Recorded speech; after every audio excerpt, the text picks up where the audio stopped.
you begin to notice that the things that you lightly are contemplating are flowing easily into your experience, because in the light feeling, in the absence of effort feeling, in the light, so light, maybe it's because it's unimportant, maybe because it's unimportant I haven't been beating the drum of it, and so I don't have a lot of momentum going in opposition to it. But in the lightness of it, the universe demonstrates it in some obvious way.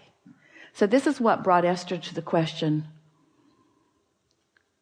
The lightness seems like the opposite of effort. So when I find myself trying, which is, we hear that from you a little bit, in the realization that you're trying, you might want to stop and say, this trying could be counterproductive. I'm efforting, which means I'm not engaging the energy that creates worlds, which means I think I'll just give this another run tomorrow. And as you do that and do that and do that, you're going to find that effort is not a factor in your experience. You're going to find that trying and struggle are not a factor in your experience. You're going to begin to discover that things that you want lightly come easily. So there's something important to be talking about there. How can I feel light about something I've been so intense about for so long? And we say, by giving it a rest. By giving it a rest, by focusing on some other things for a while, or by getting as general about it as you can. And things just work out. They just work out. Funny thing to hear from someone who's teaching you about deliberate creation. Deliberate creation. Deliberate creation is about tuning your frequency. Deliberate creation is about feeling your emotions and knowing what they're telling. Deliberate creation is about understanding the relationship between who you really are and what you really want and what you're doing right here and now. Deliberate creation is about chilling out so that there's no resistance and then focusing. It's about tending to the frequency first and then applying the thought. Oh, all right now. Abraham, you said that I think and then I feel. So are you actually taking thought back to the element of frequency? Yep. Can you find a frequency without a thought? Can you feel the frequency of love? Can you feel the frequency of love? Now, don't get carried away about who you love or who you loved or anything like that. Just feel the frequency of love. Can you feel the frequency of love? Can you feel the frequency of enthusiasm? Can you feel the frequency of fun? So it's possible to feel a frequency by interpreting it through emotion in a sort of thoughtless place. That's all we're asking you to do. That's the thing to do first thing in the morning. Wake up and enjoy the non-thought. Don't be too quick to try to figure out what this day means and where you have to go and what you have to do. Just give yourself, if you can, 68 seconds of just basking in the energy, in the non-action, non-verbal, even non-thought vibrational frequency. Just give it a chance and see what happens. And then watch how the thoughts begin to follow suit. It is our promise to you. Get that momentum going and you'll be off on the right foot. And as soon as tomorrow, you'll have a day unlike any other day that you've ever had. We're not kidding you. Give it a month and you'll feel absolute control of your experience. And when people see the difference in the way you feel, they'll say, what are you doing? And you say, it's kind of hard to describe. I'm doing a lot less than I've ever done before. Well, what do you mean? Well, I'm focused upon the way I feel. Well, what does that mean? It means I don't want to talk about this with you anymore. There's a really good chance you're going to talk me off my high-flying disc. Well, what are you smoking? Well, it's not like that. This is a non-drug high. It's a non-drug alignment. It's alignment that has always been there for me that now I'm consciously tapping into. It's alignment that I've been stumbling on all my life, just didn't know how to maintain it. Didn't know how to create it to begin with, and didn't know how to maintain it. Now I do, so I'm doing a more consistent job of it. So I've got more momentum going. So I've got more airtime happening, more vibrational airtime, more attention, more verbal time, more stuff from me about those pipes that I want to keep open. What pipes are you talking about?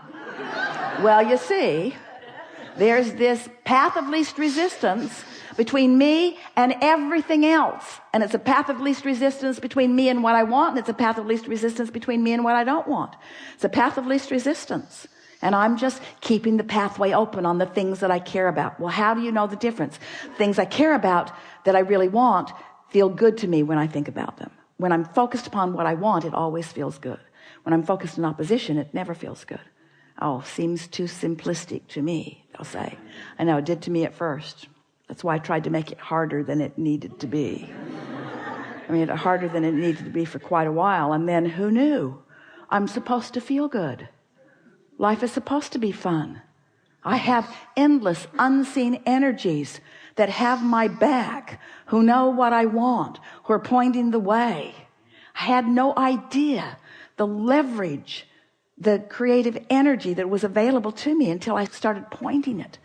Well, what have you accomplished with this? Well, I feel great. I know, but what else? Well, I just feel wonderful. Well, what else? Well, it's too much to tell. Well, tell me something. Well, I just feel great.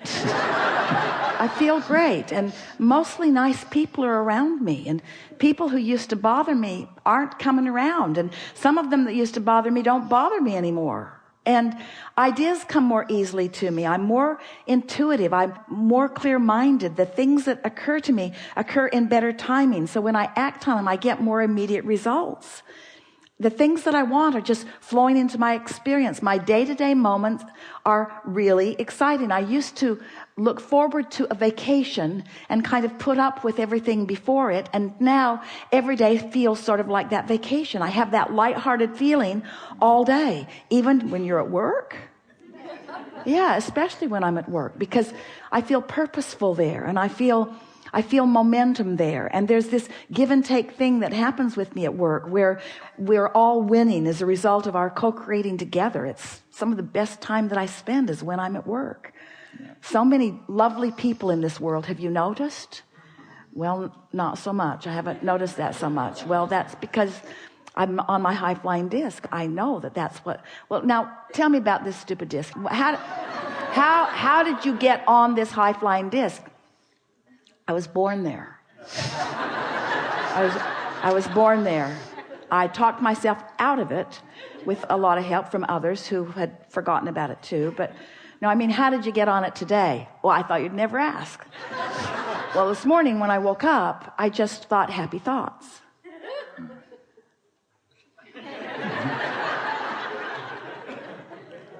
So that's your philosophy.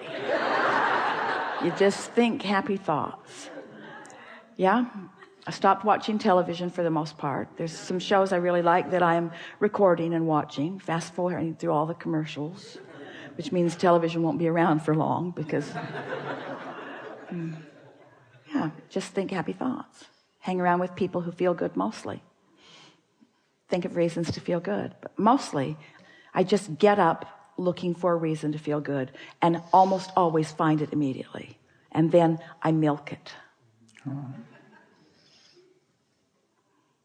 Some people will think that it's too simplistic, but as you begin to demonstrate how great you feel, and as they begin to see, especially those who know you, the things that they've been hearing you talk about, as they begin to see those things flowing into your experience, as they begin to see your prosperity improving and your laughter more obvious and common, and they begin to notice how clear-minded you are and what good timing you have, what good comedic timing, what good intellectual timing, what good psychological timing, just what good timing.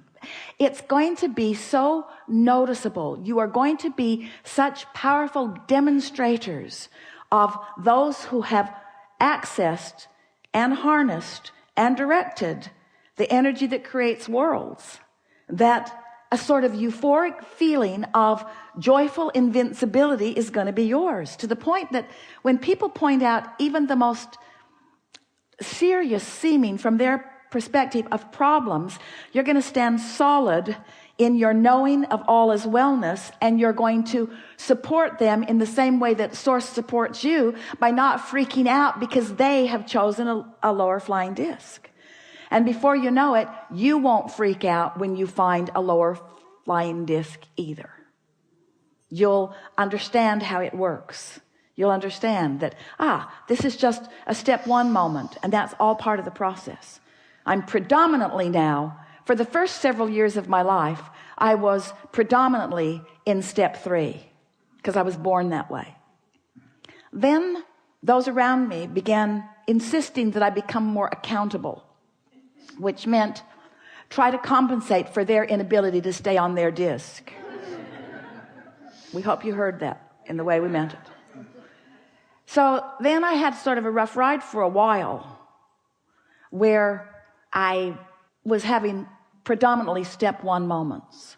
What are step 1 moments? Contrasting moments where I know what I don't want, so I know what I do want. I know what I don't want, so I know what I do want. So I was asking for quite a few years of my life. I was predominantly doing step 1 moments, stumbling accidentally into alignment, but not really knowing what I was doing. But it was a good plan, because during that step 1 phase of my life experience, all of you have passed through that now. I filled my vortex with all kinds of specifics that matter to me. And now you're in the step 3 phase of your life experience, where now getting on the high flying disc, that's your work, that's your work, that's your work, that's your work, that's your work. So I'm done, Abraham, I'm not going to create anymore. Oh no, because you're not going to stay on the high flying disc. You're going to dip. You're going to still have step 1 moments, but you're predominantly going to be living step 3 moments. Occasional step 1 moments, because you can't not expand. You want to continue to clarify, but predominantly step 3 moments. You see what we're getting at? How can I assure predominant step 3 moments? By making sure every day at least starts there. And if we have done the best sales job that we have ever done about anything, we've convinced you to at least give it a go, to at least try to see what happens. And we would so love a repeat of this gathering with these identical magnificent beings 30 days from today, to hear from you what has happened since you have found and established and maintained and enjoyed and understood what it feels like to be on that light-hearted, good feeling high flying disc. Yeah. Cool, man. Yeah.